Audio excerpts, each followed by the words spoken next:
Hello, it's good to see you. I'm Pastor Paul Luter from Grace Lutheran Church. That was Annika, who just graced our screen. We'll see her at the end again. She's going to help blow out the candles behind us. So she's our acolyte today. I have a fire going behind me. We thought that might be nice as well. Just a few announcements for us before I sort of dive into what I want to talk about today. We're so grateful for the ways that you continue to walk alongside your fellow congregation members, and if you're watching but you're not a part of the congregation, we're grateful for your presence as well.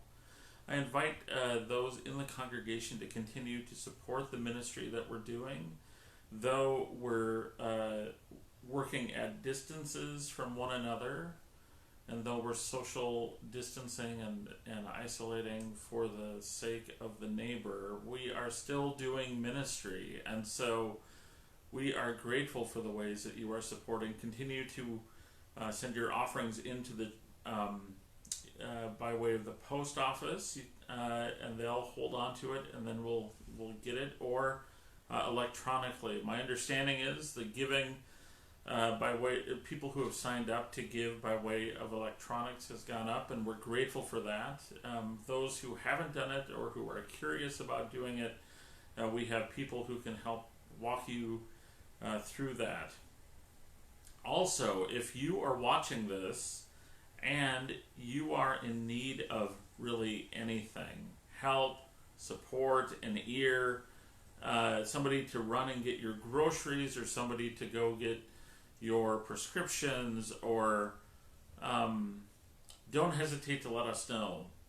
Conversely, if you're somebody who has some time on their hands, and who doesn't right now, but who has time on their hands, and who are willing to be of that sort of help, let us know as well. We'd like to make sure that people have the opportunity to get what they need, and that people who really want to serve in this way can do just that. So we thank those who are willing to say what they need, and we're grateful for those who are saying that they are willing to help. So thank you for that as well.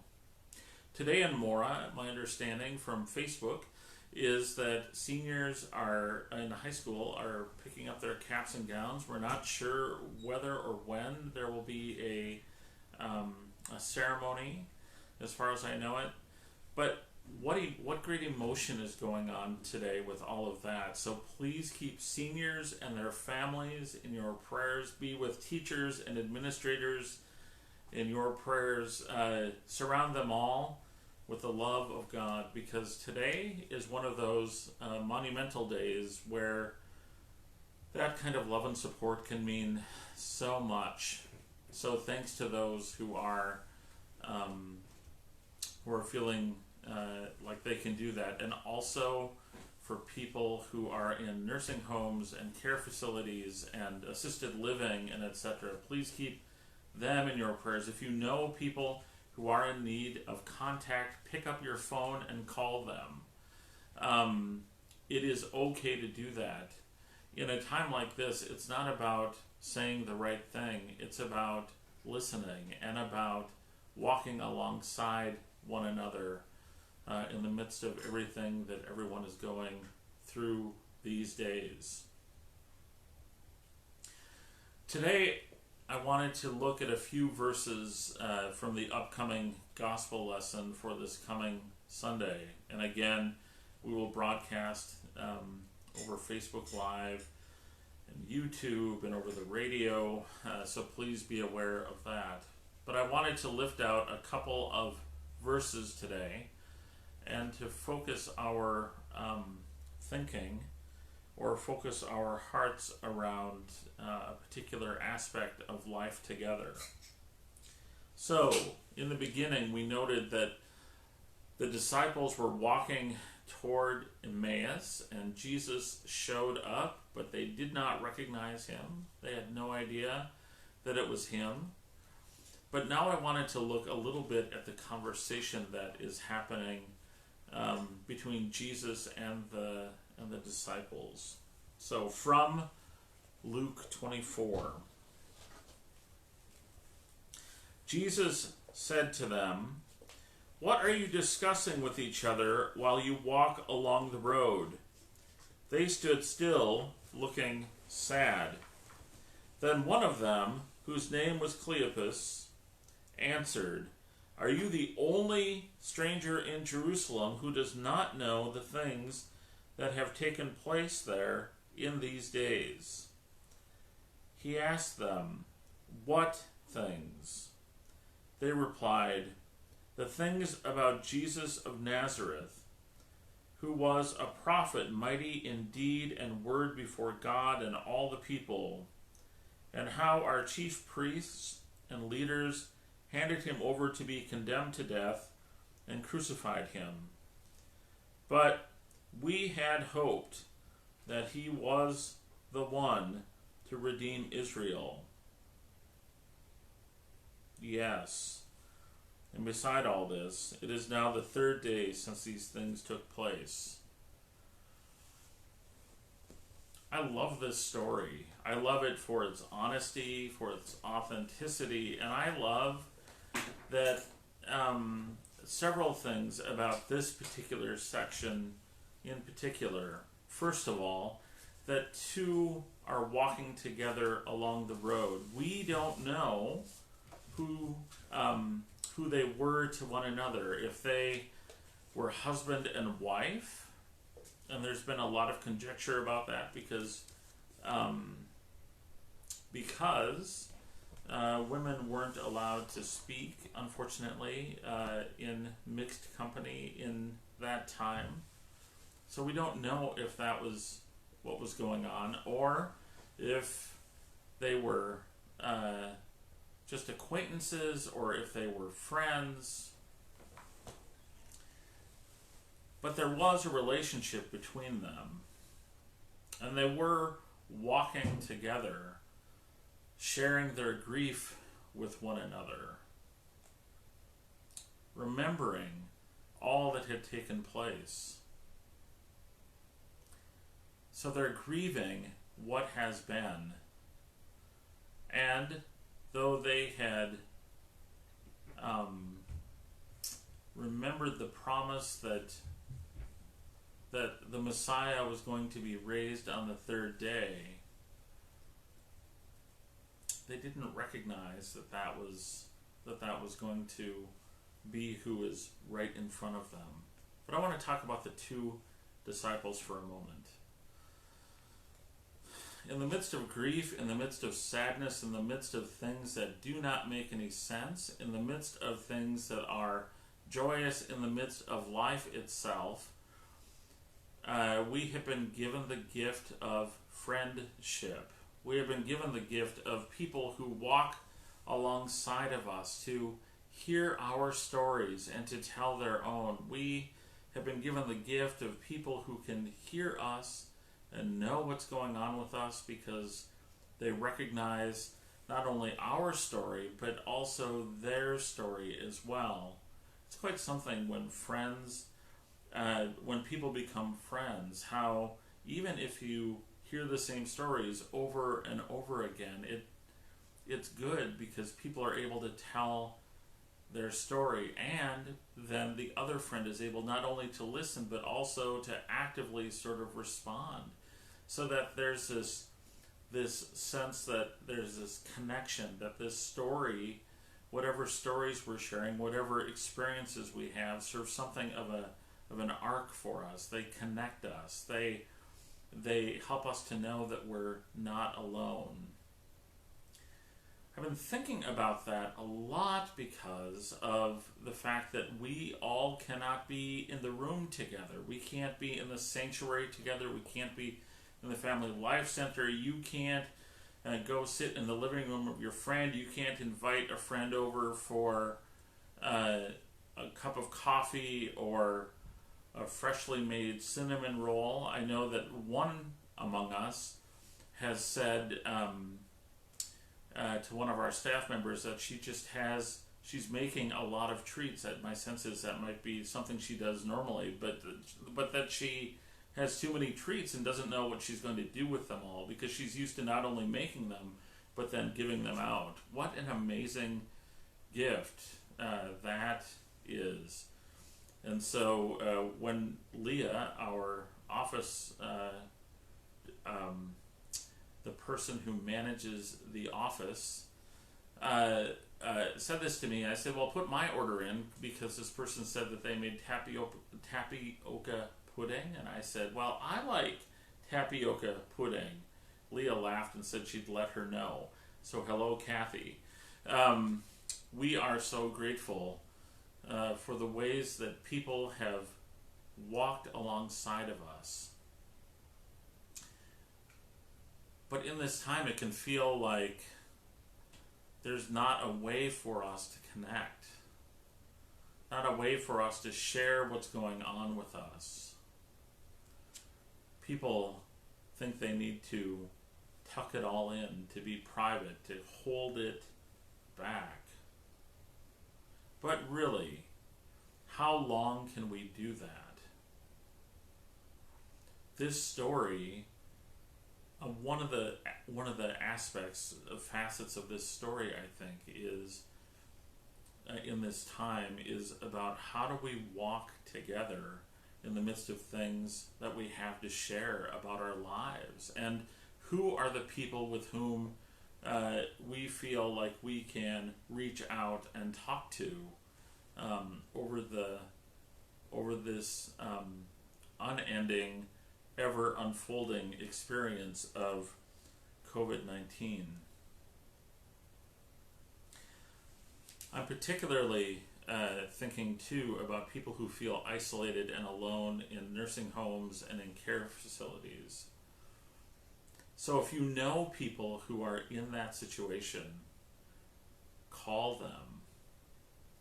If they have email, write them, but call them and let them know that you're thinking about them. I've noticed that there's a whole movement afoot that people are going outside of places where they can't enter, but they still have loved ones in those facilities, that they're decorating windows. I just think that that's amazing. I've seen several pictures on Facebook of windows covered in hearts. I know people who have covered all sorts of windows, sort of gone all the way around and covered the windows completely of the home or the facility where the person is in. What a wonderful way to be reminded of how we're in it together, how we have the gift of one another to share our burdens and our joys and our experiences. Today, I received a text message from some friends who announced that they are now, that they have a new grandchild, and what a gift that is to them, and they couldn't wait to share the news with me. And my guess is I'm not the only one with whom they've been in communication, and I'm grateful for that too. It's good for us to walk together in the midst of everything that we're facing, all the things that we are dealing with. God has given us the gift of one another. So just a little while ago, before I started our time together today, I was on the phone with a friend who I have known since really the first year of college, maybe second year of college. What a wonderful friend he is. He's in Arizona and also a pastor. We met working at a Bible camp together, Camp Hiawatha, part of the Voyagers Lutheran Ministry, outdoor ministry program in northeast Minnesota. Wonderful camps both. I worked at Vermilion and Hiawatha, though Hiya tends to be the place that I think of as home with its Partridge Family Chapel, because every pane of the chapel is a different color. It's just gorgeous. I close my eyes sometimes and imagine that scene of early morning looking out over the chapel and then the sprawling landscape and the water. It's just gorgeous. If you have the chance to go there sometime, I invite you to do that. But the thing that most cements me to that camp or those camps are the relationships that I had formed, and those relationships continue to form and inform and give me strength and comfort and peace in the midst of things that I simply cannot fully understand. So I want you to take just a minute. Take out a sheet of paper and write down the names of all the people that you know, all the people who are dearest to you, all the people with whom you are in regular conversation. And then I want you to flip the page over, and I want you to write on the page all the people that you know but that you haven't had the opportunity to connect with, to see how they're doing. Maybe one of them is convalescing after surgery, and maybe somebody's getting ready to take chemo. Maybe there are other surgeries that are happening, or other things for which they are being treated that you've not known how to connect. What happens if you just call and say, "Hi, I've been thinking of you," and then to listen? Because in this story, embedded in this story already between the two disciples, there's talking, but they're not talking over one another. They're talking and they're listening. They're listening and they're talking back and forth. And it's so interesting that it's in this story that Jesus shows up on the road, and that Jesus asks, he doesn't presume, but he asks, what are they talking about as they walk together on the road? The disciples are pretty laden with grief and with sadness. Maybe they feel disoriented. Maybe they're not sure what's to come. Maybe they're returning back to what they once knew. But Jesus asks them what is going on, and then he listens. Jesus listens. Jesus walks alongside of them and listens. A friend of mine, a colleague of mine, has said that the road to Emmaus is interesting because it's not in a car in a 2-lane or even 4-lane highway where we drive 70 miles an hour. So it's not a quick conversation, but in fact there's room being made to kind of express what's fully happened. And so the disciples speak and they tell what's going on. Now, this isn't just a news report. They are also speaking out of their grief and out of their pain. You could hear that in the last verse that I read. We had hoped that he would be the one to redeem Israel. We had hoped. 3 words which indicate some sense of grief out of an expectation that was not met, or an expectation that may have been met but not in the way that they expected, or might be just a completely failed expectation.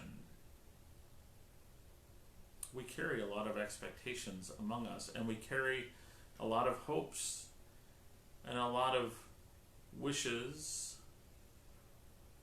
and sometimes, like in this time, when nothing is as it could be, has been, should be, everything sort of falls on the floor, falls on the road, on the path, crumbling into 1,000 little pieces.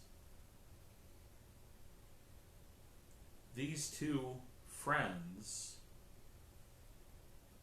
opened up some room for hospitality and for care and for concern, that this third party not be left out of the story, but be invited into it. And Jesus walks with them in their story. Jesus walks with us in our story. So what I want to say to you as well is that as much as Jesus is your Lord and your comforter and your strength and your hope and love made flesh, as much as that is true, Jesus is also your friend. Now, I know that feels a little cliche. Well, hello there. Come here. Come here. Come here. Okay, you come later. Jesus is our friend. I know it sounds a little cliche or whatever, but it's really not. I mean, think about what a gift it is to have close friends, and what a gift it is to know that there's somebody who can hear your stories and are not going to judge you, but are going to hear those stories in the best possible way through love and grace and mercy and forgiveness, who pull for you and who will advocate for you and fight for you.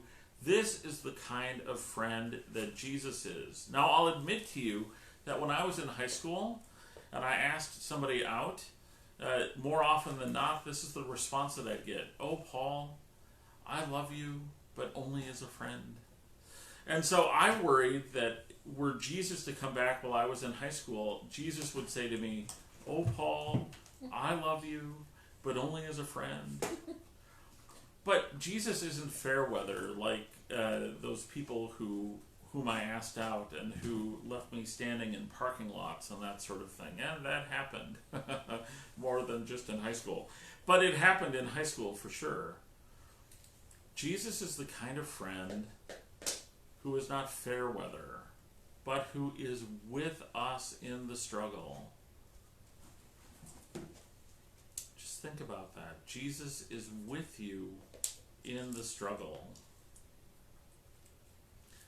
Today, as we think about the high school seniors who are picking up their garb and saying goodbye in some ways, hopefully there will come a time where we can do some celebration of all that they have accomplished and all that is to come. And we'll be able to do that, but for now, just kind of paying attention to the optics of it. Going, picking up the cap and gown, maybe trying it on so that families can have pictures, right? Or maybe they can have pictures with their teachers, maybe. It's a little overwhelming to imagine doing that and then to actually have to do that. Jesus is on that road with us as well. Hello. Just 1 minute. Jesus is on that road with us as well. Always and forever. The one who loves you more than you could ever imagine is with you on that road, is listening with you, is listening to you, and who promises to never leave you orphaned, who promises that no matter what, you are his and he is yours, since in the waters of baptism that was announced. So it is true even here and even now. Dear friends, you are not alone. Jesus is with you. And because of that, it is no longer possible not to have hope. I am wondering if my little Annika would like to help with some blowing out of candles as our way of sort of sending people out into the world. So, Annika, come here. Okay. Annika loves to see you all. Do you want to say hi? Hi. Do you want to say, I love you? I love you. Do you want to say, how are you? How are you? Excellent. So Annika is concerned too.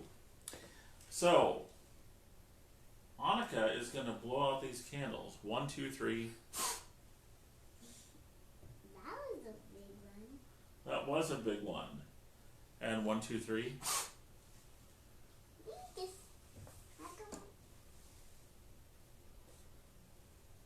2, 3.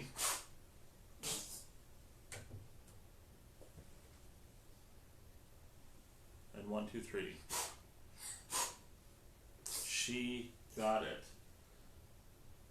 Dear friends, we walk the road with you as well.